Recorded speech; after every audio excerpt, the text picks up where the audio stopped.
처음에 우리나라에 조금 증가하다가 확 증가하듯이 각 도시마다 이와 같은 추세선을 그을 수가 있다는 거예요. 이 세계가 지금 공포에 빠져 있는 게 이런 것 때문이잖아요. 이런 시국에서도 문재인이라는 작자는 이런 소리를 하는 거예요. 한국은 그야말로 코로나19 방역의 모범 사례로 평가받을 수 있을 것. 적반하장 같은 소리를 하는 거예요. 지금 국민 앞에 부끄럽지도 않은지 얼굴이 너무 뻔뻔하다는 거죠. 자기가 나와서 초기 대책을 잘못한 거, 그리고 지금도 방역 대책을 잘못했어, 이와 같은 일이 제대로 대처하지 못한 거, 이거 사과를 해야 될 거 아닙니까? 사과를 하지 않고 오히려 자기가 잘했다고 적반하장으로 한다는 거예요. 뻔뻔하게. 그렇게 하면 국민들이 그렇게 믿어줄 줄 알고 선동당하는 어리석은 국민들이 있으니까 소크라테스를 사형언도를 하는 감정에 휩싸여가지고 말이죠. 그런 국민들이 있으니까 박근혜 같은 사태가 나오고, 진짜 박근혜 사태예요. 이거는 광우병 사태가 나오고 촛불 사태예요. 저것도 촛불도 선동하기 위해서 말이죠. 그 짓을 가지고 성경 말씀이 참 생각나잖아요. 그 짓으로 너희를 거스려 모든 악한 말을 할 때는 기뻐하고 즐거워하라. 우리 박근혜도 예수를 믿어야 되는데 그런 생각이 들긴 하지만 저렇게 고생을 해서 죽어서 좋은 데 가야 될 거 아니겠어요? 구원을 받아야 된다, 이 말씀을 드리는 거예요. 신앙이 어떤지 그런 거에 대해서는 자세히 모르지만 마음 안에 들어가 보지 않으니까.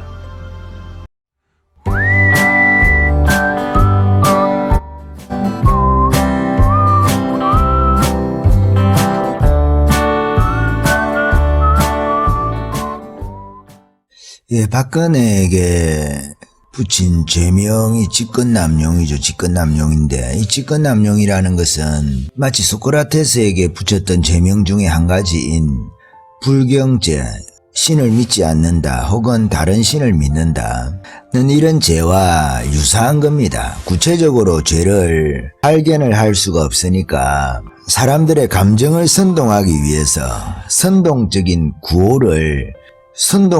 구호에다가 죄명을 덮어 씌운 거예요. 그것이 소크라테스에게 붙여졌던 불경죄거든요. 근데 사실은 소크라테스만큼 아테네 시민들 중에서 진실하게, 물론 우리가 그리스도인 입장에서 볼 때는 이방 신이지만은 그 제우스라든지 아폴론이라든지 이데아의 세계에서의 신들 있잖아요. 인간 세계를 그대로 모형으로 만들었다는 것이고, 우리 기독교 입장에서 볼 때는 로마 신화에 나오는 그 신들이라는 것은 인간 세계를 반영을 한 것으로 우리가 생각을 하지 않습니까? 반영을. 그러니까 그 제우스도 누구에게서, 크로노스입니까? 거기에서 그 태어나고, 그 제우스의 아내였던 헤라도 그 탄생을 하잖아요. 그리고 제우스의 아들이었던 아폴론 같은 경우에도 제우스가 바람을 피워가지고 아폴론을 놓고 아이를 놓고 이런 식으로 해서 그것들이 마치 인간의 타락한 실상을 그대로 보여주는 것이죠. 신들의 이야기를 통해서. 신들이 타락한 것이 아니라 그것이 인간 사회를 반영을 한 거예요. 다르게 말하면 인간이 신인 것처럼 교만을 떠는 이야기가 그리스 신화라 말입니다. 어떤 다른 세계가 있는 것이 아니라 플라톤이나 소크라테스가 생각하듯이 신들의 그와 같은 세계가 있는 것이 아니라 신들의 그와 같은 세계가 인간의 세계를 만든 것이 아니라 인간의 세계를 반영을 한 거예요. 물론 아테네 사람들이나 그리스 사람들이나 로마 사람들, 헬라 사람들은, 그리스가 헬라죠. 헬라 사람들은 당연히 그 신들의 세계가, 그와 같은 신들의 세계가 먼저 있고, 제우스, 크로노스, 아폴론, 헤라 이런 신들의 세계가 먼저 있고, 신들의 세계가 인간의 세계를 만든 것처럼, 그러니까 인간들의 타락이나 인간들의 죄라든지 이런 것들이 그리스에서는, 로마에서는 어느 정도 정당화가 되는 거예요. 왜? 신의 세계도 그와 같은 세계니까.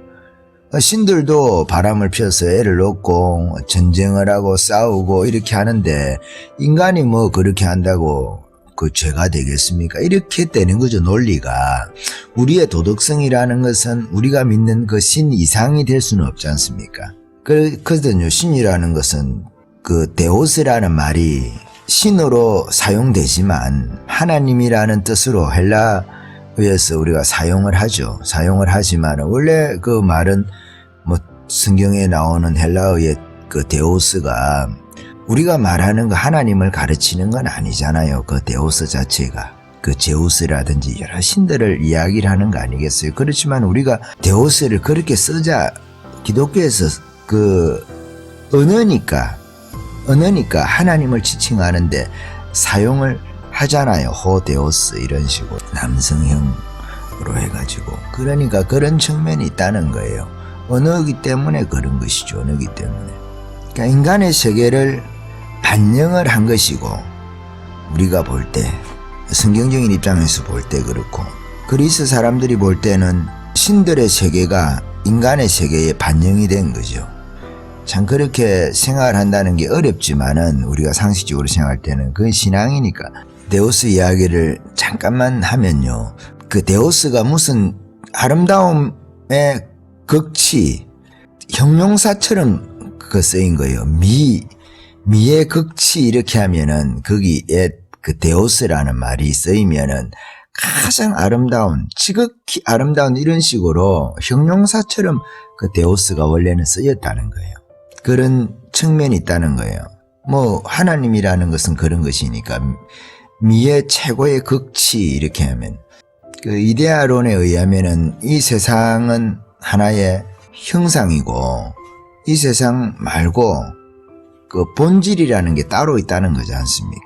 그 세계가. 그러니까 아름다움의 극치는 어디에 있습니까? 신의 세계에 가장 아름다운 그 여성도 거기 있고 신의 세계에 가장 멋있는 남자도 그쪽에 있고 뭐 신의 아들이든지 누구든지 어쨌든 간에 신화에 거기에 진실한 것이 있다는 거예요. 진실한 용기는 어디 있느냐? 이데아의 세계 안에 있다는 겁니다. 네, 그런 측면에서 그러니까 개념도 마찬가지고 눈에 보이는 것도 마찬가지고 숲에 요정이 있고 이런 것처럼 그 약간 범신론적이라고 할까요? 그런 것들이 뭐 복합적으로 내재가 돼 있으니까 한 가지만 가지고 설명할 수는 없겠지만은 그렇다는 것이에요. 소크라테스에게 붙였던 죄명이 불경죄거든요. 왜 불경죄를 붙였느냐? 소크라테스를 잡고 싶은데 기존에 있는 법률을 가지고 잡을 수가 없는 거예요. 소크라테스를. 그 도둑질을 한 것도 아니고 살인을 한 것도 아니고 남의 것을 훔친 것도 아니고 사기를 친 것도 아니고 돈 문제에 있어서도 너무 소크라테스가 깨끗하지 않습니까? 소크라테스의 이야기를 소피스트하고 비교를 해서 이야기를 하잖아요. 소피스트는 직업이 철학자거든요. 근데 소크라테스 역시 어떻게 보면 오늘날로 보면은 철학자인 거예요. 철학 교수 같은 거지, 칸트 같은. 자기의 직업이 뭐 날만 새면 밖에 나가서 시장에서 사람들에게 덕에 대해서 행복에 대해서 지혜에 대해서 사람들에게 대화를 하고 대화법을 통해서 삼파수를 통해서 이끌어내잖아요. 이끌어내는 그 사람을 이끌어낸다는 거죠. 그런 식으로 하는데 소크라테스의 어머니가 산파였지 않습니까? 그래서 그 소크라테스가 눈높이 교육을 너무 잘하잖아요. 그러니까 청년들이 잘 따르는 거예요. 소크라테스를 따르는 청년들은 그 소크라테스 바가 되는 거예요. 다들 소크라테스에 너무 충성스러운 사람들이 되는 겁니다. 한편으로 우리가 표현을 하면 좋은 표현을 하면 소크라테스를 너무 사랑하는 제자들이 되는 거예요. 그러니까 소크라테스가 친구처럼 대하니까 대화를 한다는 것이 여러분이 토론을 한다든지 이렇게 해서 남을 설득을 시킨다는 것이 정말 힘들잖아요. 내가 일방적으로 그 가르치게 된다면 그렇게 어렵지는 않을 수 있어요. 내 이야기 그 가르치고 끝이잖아요. 그렇지만은 거기에 대해서 내가 이야기를 한 거에 대해서 반론을 하고 질문을 하고 이런 거에 대해서 내가 이야기를 하면서 그를 설득시킨다는 것은 정말 힘든 일이잖아요. 내가 정말 분명한 그 지식이 있든지 혹은 지혜가 있든지 설득시킬 수 있는 기술이라 하면 좀 그렇지만은 소피스트 냄새가 나서 그렇지만은 정말 지혜가 있어야 가능한 일이거든요. 정말 내가 알아야만이 가능한 거예요. 그러니까 소크라테스는 자신이 있다는 거죠. 그래서 자기가 대화를 하는 거예요. 그러니까 젊은 친구들이 너무 소크라테스를 좋아하게 되는 거죠. 그러니까 소크라테스 제명 중에 하나가 청년들을 부패시킨다는 거죠. 청년들을 타락을 시킨다는 거죠. 데리고 다니면서. 왜? 소크라테스의 제자가 소크라테스처럼 그렇게 하는 거예요. 소크라테스가 질문하고 대화하듯이 아테네 시내 다니면서 그렇게 하는 거예요. 그렇게 하니까 그러니까 소크라테스 제자가 플라톤이 나오고 제자라고 말해야 되는데 그 파이돈 같은 사람들이 나오고 이런 거지 않습니까? 소크라테스는 친구처럼 대하지만 그 제자들에 대해서도 그런 측면이 있다는 거예요. 그러니까 소크라테스의 죄명이 정반대의 죄명을 붙인다는 거예요. 정말 아테네의 미래를 위해서 필요한 인재를 양성을 하는데 돈도 받지도 않고 그냥 제자들이 먹을 거 가지고 오면 그냥 같이 먹고 그렇게 생활을 하면서 자기가 제자들을 양성을 한다고 해야 될까요? 제자들을 가르치고 그렇게 하는 거예요. 그러니까 자기 부인은 싫겠죠. 그죠? 소크라테스가 못생긴 데다가 능력도 없으니까 돈을 안 가지고 오니까 그렇게 바가지를 긁었다고 안 합니까? 지금 박근혜에게 붙인 직권남용이라는 그 죄가 이와 유사한 성격을 갖고 있지 않느냐는 거예요. 그냥 추상적인 거예요. 특별하게 죄를 찾을 수 없으니까 죄명을 만든 것이 직권남용이라는 거예요. 죄명을 만든 것이 세월호 때 아이들이 죽었잖아요. 그거에 대한 책임을 지라는 거예요. 박근혜가 뭐 나라에서 일어나는 모든 일이 박근혜 책임이다 하면 책임질 수 있겠지만은 그거는 하나의 일종의 사고 같은 거잖아요. 사고지만은 물론 관리 감독을 잘못한 것이 있지만은 박근혜가 다 할 수 있는 건 아니잖아요. 박근혜가 할 수 있는 조치를 취하지 못해서 꼭 그런 것은 아니잖아요. 책임을 진다 하더라도 책임의 범위, 책임의 경중, 가볍고 무거운 것이 분명히 있어야 되는데 국민들의 감정 그리고 그 감정을 선동하는 이들이 있죠. 이 모든 것에 대해서 책임을 지우는 배를 타고 수학여행 가는 것에 대해서 그 학부모들은 전혀 책임이 없나요? 학교 운영위원회 이런 것도 있지 않습니까? 그런데 물론 그 학부형들은 너무 슬픔에 빠져 있지만은 슬픔에 빠져 있다고 해서 그 슬픔을 누군가에게 증가시키는 형태로 그렇게 간다는 것은 억울한 거지 않습니까? 그래서 저는 그런 생각이 들더라고요. 박근혜에 대해서 소크라테스에게 붙였던 그 죄명이 있잖아요. 청년들을 타락을 시킨다. 그거는 마치 세월호에 대한 그 책임을 묻는 것처럼 그와 같고 또 하나 불경죄 소크라테스에게 붙였던 신성에 대한 신에 대한 불경죄 이것은 직권남용과 유사하다. 죄명 자체가 애매하지 않습니까? 애매하지 않습니까? 그렇게 하고 그 소크라테스가 정말 그 소크라테스가 소피스트들하고 우리가 비교를 해가지고 소피스트보다는 적어도 우리가 소크라테스를 존중하려고 존경하려고 하는 이유가 뭡니까? 소피스트들 같은 경우에는 자기가 다 그 돈을 받았지 않습니까? 레토릭이라고 말하는 이게 기술이 있잖아요. 말하는 기술을 청년들에게 가르치면서 돈 있는 사람들에게 가르치면서 자기가 돈을 받았다는 거예요. 돈을 받아서 그 생활을 물론 하는 거죠. 어느 정도 다 필요한 측면이 있겠죠. 직업이 소피스트니까. 소피스트하고 소크라테스하고 싸우면 누가 이깁니까? 보통 소크라테스가 이기지 않습니까? 논증에 있어가지고 말씀을 드리는 거예요. 사실 우리가 민주주의라는 것이 참 아름다운 이상임에도 불구하고 민주주의의 어떤 조건이라는 게 있다는 생각을 해봅니다.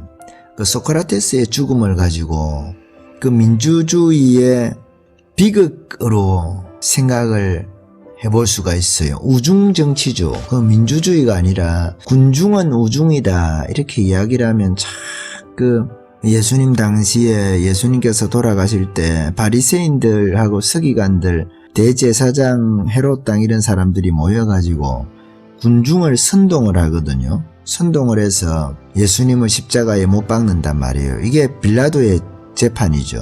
사실 빌라도가 자기 이름을 빌려주고 있고 자기가 최종적인 책임자였음에도 불구하고 빌라도의 책임보다 훨씬 큰 책임이 유대인들에게 있잖아요.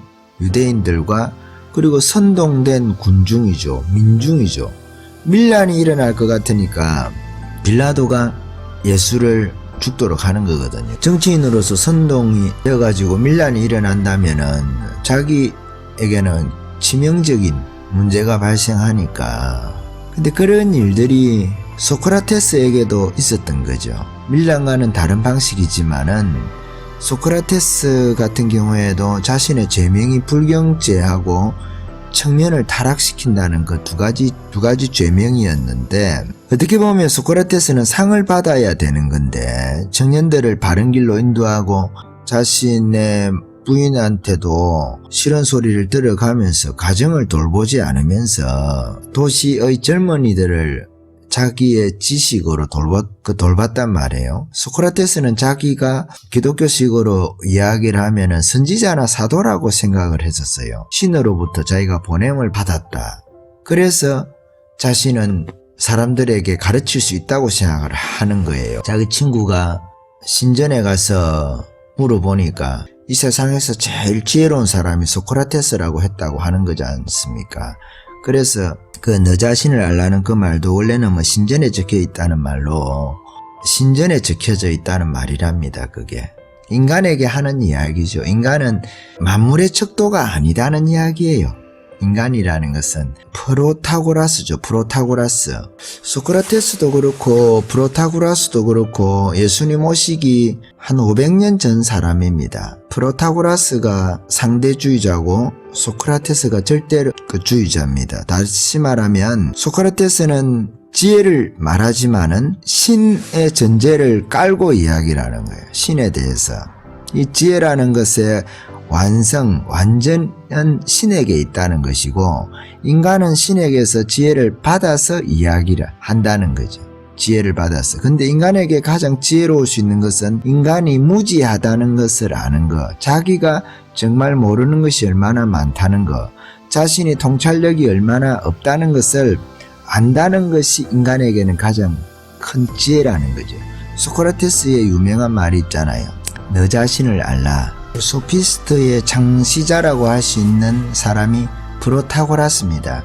프로타고라스는 소크라테스보다 어떤 책에 보면은 10년 이렇게 이야기를 하는 책도 있는데, 보통 일반적으로 한 15년 정도, 15살 정도 더 많다고 보시면 됩니다. 그러니까 프로타고라스가 철학을 지배하고 있을 때 소크라테스라는 젊은 청년이 출연을 한 거예요. 소크라테스는 상당히 젊은 시절부터 유명인이 됩니다. 프로타고라스가 40이 넘었을까요? 이 정도 시기에 소크라테스가, 그러니까 20대 청년 정도 되겠죠. 그때에 소크라테스하고 프로타고라스하고 대화가 있습니다. 대화가 있는데 그 유명한 대화 중에 하나는 이런 것이 있죠. 상대주의자인 프로타고라스, 인간이 만물의 척도라고 생각하면서 개인주의, 그리고 발전된 형태면 민주주의, 그러니까 정치 형태로 가면 그렇다는 거죠. 그렇게 하고 소크라테스는 플라톤의 책에서도 잘 알고 있지만은 어리석은 사람은 정치를 할 수 없다는 거죠. 그렇지만은 소크라테스 같은 경우에 어리석은 자가 정치를 한다고 우리가 합의를 했다고 하면 그 합의는 지켜져야 된다. 유명한 말이 악법도 법이다, 이런 거지 않습니까? 그래서 이 소크라테스는 민주정을 믿지를 않았어요. 민주주의 자체를 믿지를 않았어요. 왜? 인간이 어리석기 때문에 그렇다는 거예요. 그래서 지혜로운 철학자가 다스려야 된다는 거예요. 국가에 대해서는. 그러니까 프로타고라스하고 소크라테스하고는 입장이 전혀 다르죠. 아테네는 민주정이었고 공화라는 거 있잖아요. 함께 다스린다. 함께 다스리는데 최대한 많은 사람들이 함께 다스려야 된다는 거예요. 그것이 프로타고라스의 주장이었습니다. 30명 정도, 우리가 오늘날로 하면 국회는 아닌데 그 과두정치라고 하는 거 있잖아요. 두라면 머리지 않습니까? 그러니까 30명 정도. 그러니까 그렇게 많지 않은 숫자가 다스리는 정치가 그 과두 정치입니다. 그럼 몇 사람까지냐? 그 정확하게 그렇게 이야기를 하는 건 아니고, 민주정처럼 뭐 500명이 재판을 한다 이렇게 하면은 많은 사람에 속하는 거잖아요. 과두는 아니잖아요. 소크라테스는 500명에 의해서 재판을 받은 거니까 민주정치다 이렇게 볼 수 있는 것이고, 재판관이 500명이었다는 거죠. 그러니까 그런 거에 대해서 소크라테스는 회의를 가졌습니다. 그거에 대해서 찬성하지 않았죠. 그렇지만은 법에 대해서는 합의를 하고 지키기로 했으면은 그거에 대해서는 따라야 된다고 소크라테스가 주장을 하는 거예요. 그 정치 체제가 옳다 아니다를 떠나가지고, 아니면 그 나라를 떠나든지 이런 이야기가 크리톤에 보면 기록되어져 있거든요. 그러니까 상대주의자였던 절대적인 진리는 절대 없다라고 생각하는 게 프로타고라스예요. 오늘날 지금 철학 사조하고 비슷한 거죠. 포스트 모더니즘이라든지 개인주의라든지 오늘날 이런 사조 있잖아요. 비슷한 겁니다. 소크라테스 같은 경우에는 절대적인 진리가 있다고 믿는 거예요. 왜? 소크라테스는 신의 존재를 기독교적인 것은 아니지만은 절대적인 신이 있다고 분명하게 믿는 거예요. 소크라테스는. 그래서 지식의 완성, 지혜의 완성이 있다는 거예요. 인간 중에서도 지혜로운 자가 있고 지혜롭지 못한 자가 있는데, 가장 지혜로운 자들이 혹은 지혜로운 자가 지혜롭지 못한 자를 가르쳐서 지혜롭게 하고 그 지혜에서 인간의 덕과 행복이 나온다고 생각을 한 거예요. 그러니까 모든 직업이라든지 이런 것의 기초, 삶의 기초에 지혜가 있어야 된다고 생각했던 것이 소크라테스입니다. 그래서 사람들에게 자기가 교회의 사도 바울이라든지 사도가 하듯이, 선지자가 하듯이 계속 나가서 시장에 나가서 사람들을 그래서 가르치는 거예요, 소크라테스가. 근데 프로타고라스는 전혀 생각이 다르죠. 프로타고라스 같은 경우는 인간이 만물의 척도니까 어떤 신에게 간섭을 받지 않고 인간이 최종적인 권위자라는 말을 하는 거예요. 인간이 신이다 이런 이야기를 하는 것이 프로타고라스입니다. 그래서 이 둘의 대화가 있습니다. 소크라테스가 프로타고라스가 나이가 더 많으니까 선생님 이렇게 물어보는 거예요. 선생님, 정말 절대적인 진리는 세상에 없습니까? 이렇게 물으니까 그 프로타고라스가 그렇다네, 절대적인 진리는 세상에 없고 인간이 만물의 척도라네. 선생님, 그런 생각이 죽으실 때까지 변함이 없습니까? 아, 그것은 변함이 없다네. 절대로 변함이 없습니까? 그렇다네. 이렇게 하면서 대화 내용이 끝이 나는 거예요. 대화 내용만 보면 누가 이기는 겁니까? 절대적인 진리가 없다고, 절대로 없다는 그 상대주의를 절대화시키는 거잖아요. 프로타고라스 이야기는. 그러니까 소크라테스가 예 알겠습니다 하면서 그 대화를 끝을 내는 거죠. 제가 약간 이렇게 제 식대로 이야기를 했다 이 말씀이에요. 그 사람이 프로타고라스입니다. 소피스트, 말기술을 가르치면서 생활을 했던, 돈을 벌고 살았던, 우리가 일반적으로 궤변론자라 그러죠. 궤변론자. 말하는 기술을 가지고 하는 거예요. 어떤 그 말에 담겨있는 의미 있잖아요. 의미, 본질, 가치, 핵심 이런 것을 따라가는 것이 아니라 그때그때 어떻게 말을 하느냐 이런 기술을 가르치는 것으로 우리가 일반적으로 이야기를 합니다. 어떻게 보면 회의론자라고도 볼 수 있는 거죠. 소피스트 같은 경우에는. 그렇게 해가지고 절대적인 진리가 없으면은 어떻게 우리가 삶에 대해서, 윤리에 대해서, 도덕에 대해서 정치적인 명분이 있잖아요. 그냥 사람들이 다수결로 결정하면 그것이 진리가 아니잖아요. 또 하나 소크라테스하고 프로타고라스하고 또 대화 내용이 하나가 더 있습니다. 민주정에 대해서 다수결이라는 것이 절대적인 진리다고 생각하는, 인간이 만물의 척도라는 것이 이게 인간을 기준으로 한다는 거거든요. 그 말이.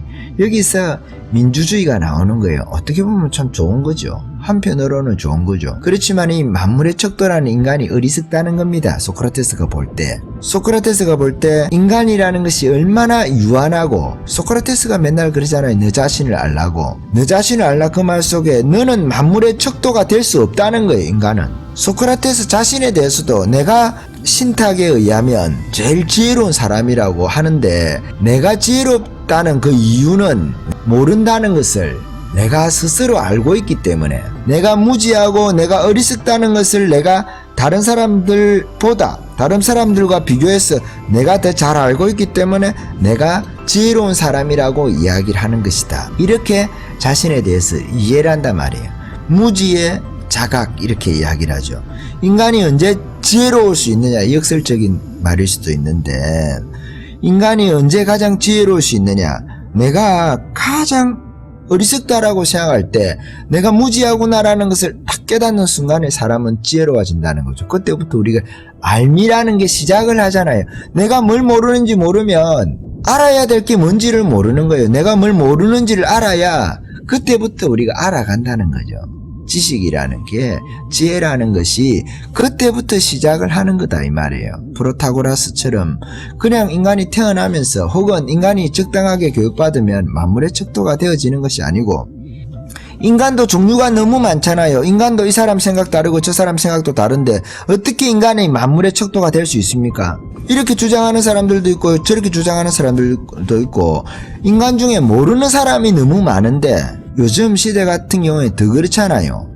인터넷이 발달되어 있고 정보가 많아지고 하면 우리가 많은 것을 아는 것 같은데, 그때마다 우리가 어떤 자괴감이라든지 그때마다 우리가 어떤 비참한 느낌을 받습니까? 내가 정말 모르는 것이 이렇게 많구나. 우리가 지식이 많아지면 많아질수록, 혹은 지식에 접근할 수 있는 수단이 많아지면 많아질수록, 지식에 접근할 수 있는 수단이 편리해지면 편리해질수록 인간이 점점 내가 모르는 게 이렇게 많다는 것을 여러분 느끼지 않겠습니까? 그럴 때마다 우리가 겸손할 수 있다면 좋은 거 아니겠어요?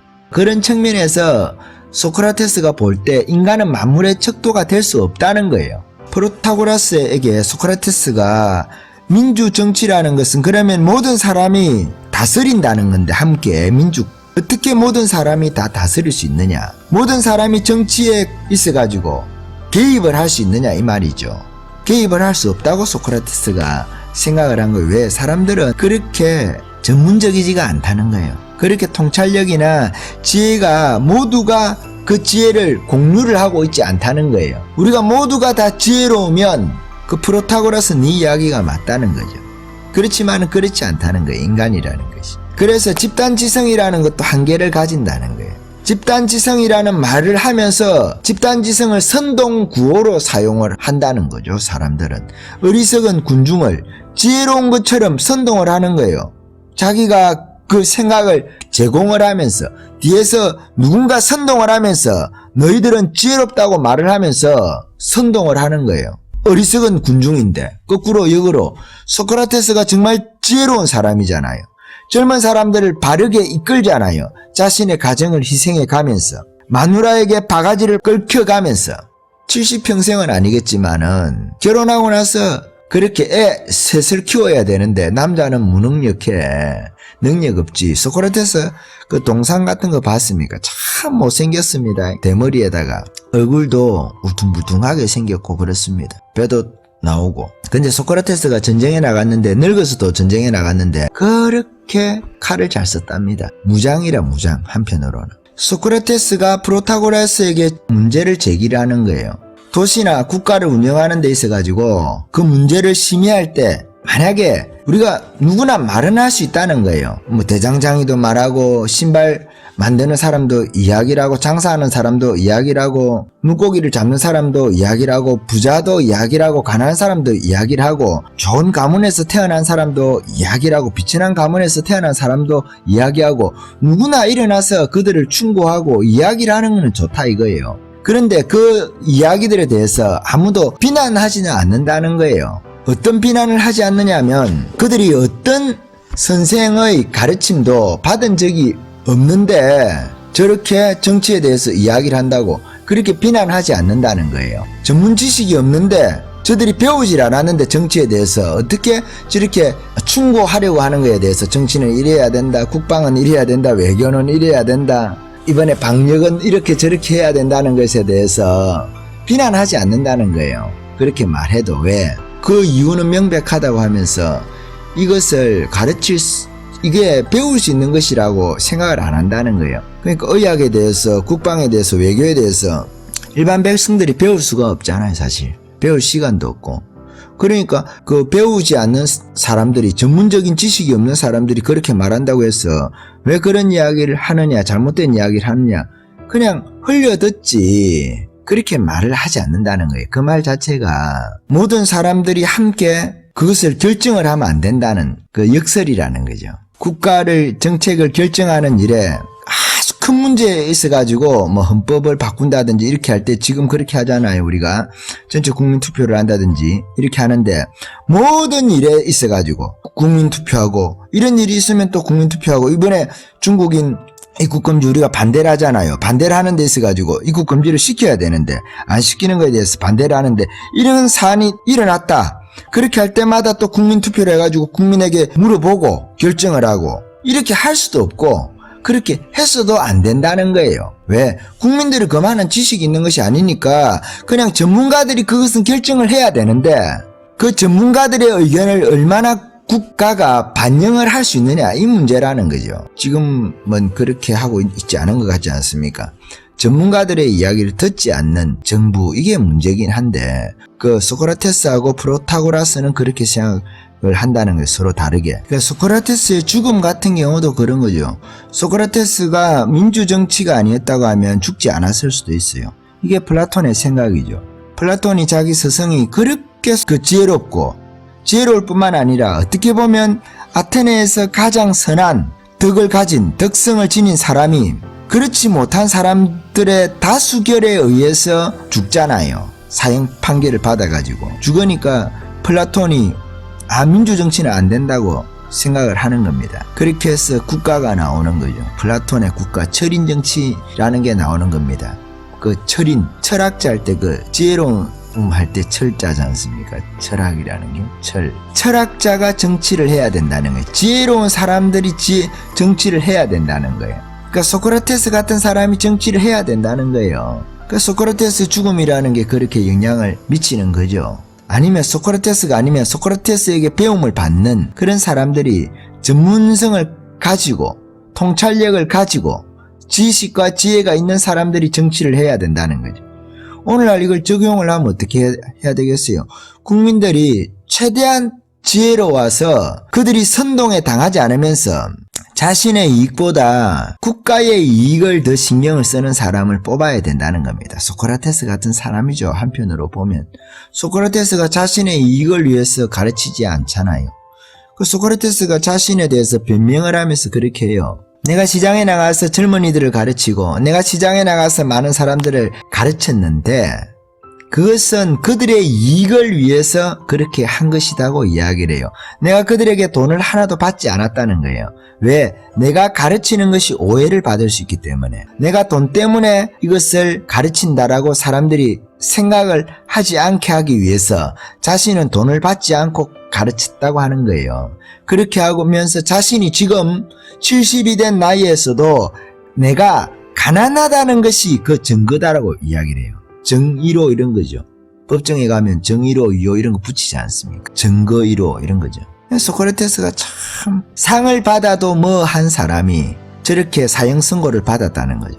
아테네의 법에 의하면 일반적으로 사형 선고를 나고 나면 그 다음날 24시간 안에 사형을 집행을 했다고 해요. 그 독약을 마시든지 해서 집행을 하는데, 소크라테스가 사형 언도를 받는 그날, 그 다음 날이 아폴론에게 그 제사를 지내기 위해서 배가 출발하는 날이었다고 합니다. 그런데 그날에는 사형 집행을 안 하는 거예요. 왜? 속된 이야기로 부정탄다고 해가지고 그렇게 하지 않은 거예요. 그 배가 돌아와야 사형 집행을 하는 거예요. 그러니까 그 제사가 다 끝이 나고 배가 딱 도착을 하고 나면 그 다음 날에 사형 집행을 한다고 합니다.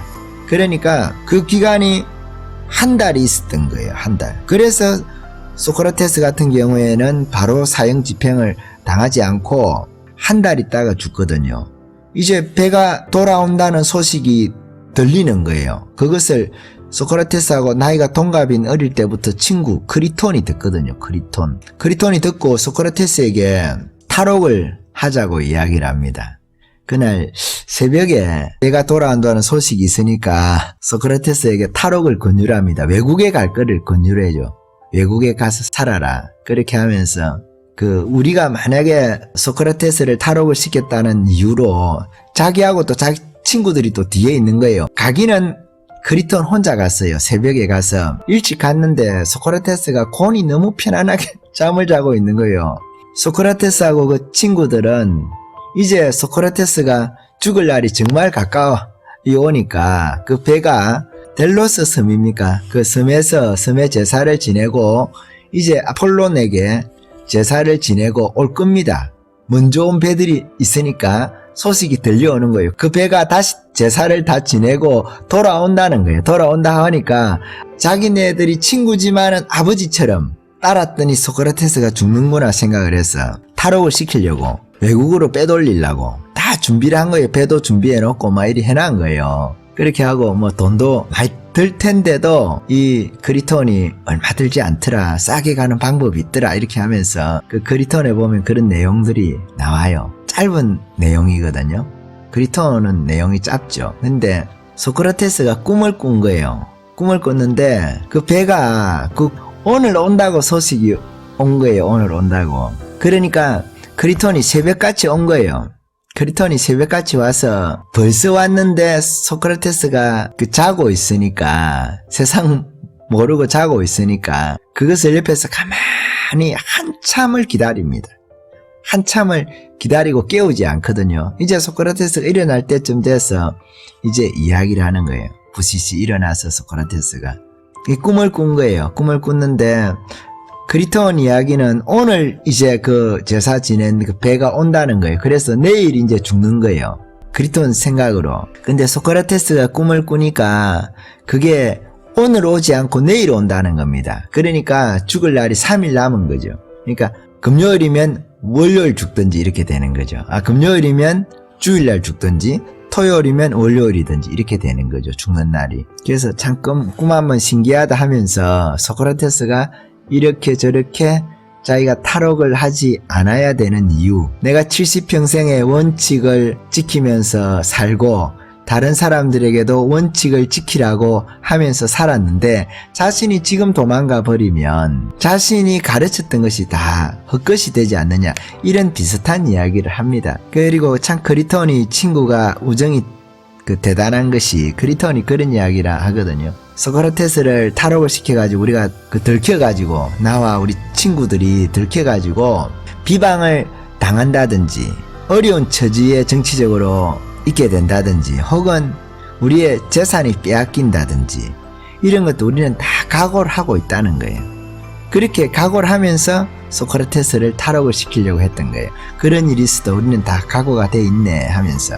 그러니까 자네만 탈옥을 해서 외국에 어디라도 가면 거기 보면은 외국에 있는 사람 이름까지 그 이야기를 하면서 그 사람이 도와주기로 했다고 이렇게 하면서 이야기를 합니다. 근데 소크라테스가 도망을 가지 않죠. 자신이 평생에 가르쳤던 것을 자기 몸으로 지키기 위해서. 그러니까 소크라테스 아니겠습니까? 그러니까 소크라테스에게 붙였던 죄명. 소크라테스는 자기가 35살 정도 될 때 벌써 사람들에게 조롱을 받습니다. 소크라테스는 소피스트가 아닌데 자기는 뭐 돈 받은 적도 없고 그런데 자기가 소피스트들하고 계속 논쟁을 하잖아요. 근데 논쟁을 하려다 보면은 같이 어울려 다니기도 해야 될 거 아니겠어요? 어울린다는 표현이 그런데 소크라테스를 소피스트 취급을 하면서 극장 같은 데서 희극이라 하죠. 조롱한다 할까요? 풍자라 할까요? 이런 걸 하면서 소크라테스를 대상으로 벌써 조롱을 하는 희극이 나옵니다. 35세쯤 돼서 벌써. 그러니까 소크라테스가 상당히 젊은 나이에 유명인물이 된 거예요. 아테네에서. 지혜롭다고 하는 사람들 중에서는 왜 소크라테스는 가만히 있지를 않으니까 시장에 다니면서 계속 이야기를 하니까 안 알려질 수가 없잖아요. 안 알려질래야 안 알려질 수가 없는 거예요. 그냥 가만히 앉아가지고 책을 적고 이런 스타일이 아니거든. 밖에 나가서 대화를 하면서 대화를 통해서 자신도 배우고 사람도 가르치고. 그러니까 당시에 유명했던 소피스트의 창시자였던 프로타고라스하고 소크라테스는 한 15살 정도 차이가 나고 소크라테스하고 플라톤하고 한 42살 정도 차이가 나거든요. 그러니까 플라톤하고 프로타고라스하고는 뭐 한 60년 차이가 나는 거예요. 60년 차이가. 그렇게 하니까 정확하게는 한 57년 이상, 55년 이상 이렇게 차이가 나니까 플라톤이 프로타고라스를 좀 다루기는 한계점이 있다고 할까요? 그런 측면도 있는 것 같아요. 프로타고라스는 소피스트들 중에서도 공격을 많이 받질 않아요. 플라톤이 자신이 생각하는 그 정의론하고 프로타고라스가 생각하는 그 정의론하고 비슷한 측면이 있어서 그럴까요?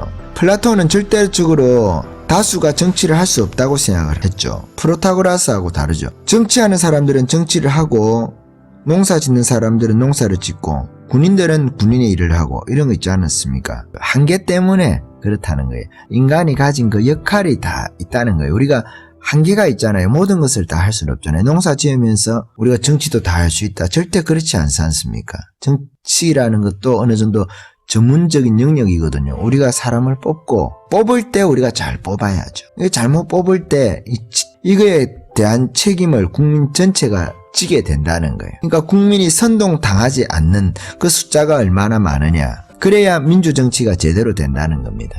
얼마나 많은 사람들이 그 지혜로운 국민이 있느냐에 따라서 그 국가의 운명도 결정이 되는 거죠. 국민들이 선동에 다 넘어가면 소련 같은 나라가 되고 히틀러 같은 나라가 되는 거죠. 독일 같은 과거에 그런 나라가 된다는 것이에요. 우리나라도 그 선동에 당하지 않아야 되는데 계속적으로 선동을 하는 사람들이 있지 않습니까? 선동 당하지 않는 거. 박근혜의 죄명. 국정농단이라는 게 소크라테스에게 붙였던 그 불경죄하고 비슷한 거예요. 불경죄하고 죄 항목을 못 대니까 구체적으로 엮을 수가 없으니까 그냥 최서원 씨하고 엮는다든지 이렇게 해서 넣는 거예요. 엮어가지고. 엮어서 넣을 것 같으면은 조국이하고 문재인이하고 엮어서 넣으면은 훨씬 더 크죠. 조국이 죄가 훨씬 많은데. 세월호 문제는 마치 소크라테스에게 붙였던 청년들을 타락시킨다 하는 죄명과 유사하다는 거예요. 국가에서 일어나는 모든 일을 박근혜가 책임질 수는 없잖아요. 그리고 자기가 의사결정을 한 것도 아니고 그 문제에 있어서 그렇다는 거예요. 그렇지만은 지금 우한폐렴 이 문제에 있어서 문재인이 하고 있는 자신이 지금 의사결정을 할 수 있음에도 불구하고 계속 안 한 거잖아요. 중국발 입국 금지 말씀을 드리는 거예요.